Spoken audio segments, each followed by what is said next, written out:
தமிழ்நாட்டின் மாண்புமிகு முதலமைச்சர் மு.க. ஸ்டாலின் அவர்களுக்கு மார்க்சிஸ்ட் கம்யூனிஸ்ட் கட்சியின் தமிழ்நாடு மாநில குழுவின் சார்பில் மனம் நிறைந்த பிறந்தநாள் நல்வாழ்த்துக்களை தெரிவித்துக் கொள்கிறோம்.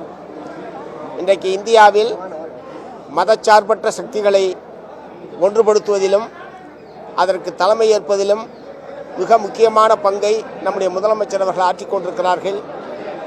வகுப்புவாத மதவெறி சக்திகளை எதிர்த்த போராட்டத்தில் மிக முக்கியமான பங்கை தமிழகம் ஆற்றி வருகிறது என்பது நம் அனைவருக்கும் தெரியும்.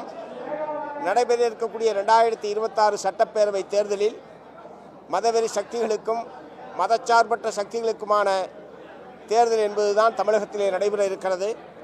அந்த தேர்தலில் மதச்சார்பற்ற சக்திகள் மகத்தான வெற்றியை பெறும் என்பதை இந்த நேரத்திலே தெரிவித்துக் கொள்கிறேன். அனைவருக்கும் வணக்கம். இந்திய கம்யூனிஸ்ட் கட்சியின் சார்பில் தமிழக முதல்வருக்கு பிறந்தநாள் வாழ்த்துக்களை நாங்கள் கூறினோம். தமிழக முதல்வர் தமிழகத்தின் நலனுக்காகவும் இந்திய மக்களின் நலனுக்காகவும் தமிழகம் வெல்லும் என்கிற முழக்கத்தை முன்வைத்திருக்கிறார்.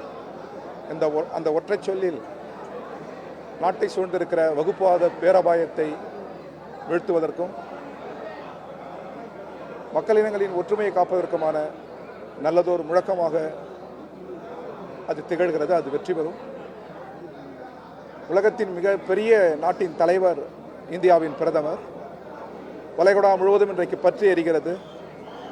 அமெரிக்காவும் இஸ்ரேலும் அந்த நாட்டின் ஈரான் நாட்டின் அதிபரை இன்றைக்கு குண்டு போட்டு கொண்டிருக்கிறார்.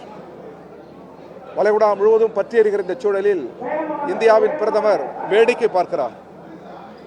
லட்சக்கணக்கான தமிழர்கள் இந்தியர்கள் அங்கே வேலை பார்க்கிறார். அவர்கள் அனைவரும் பத்திரமாக திரும்ப வேண்டும். அந்த அநீதிகளை, போர் அநீதிகளை கண்டிக்க வேண்டும்.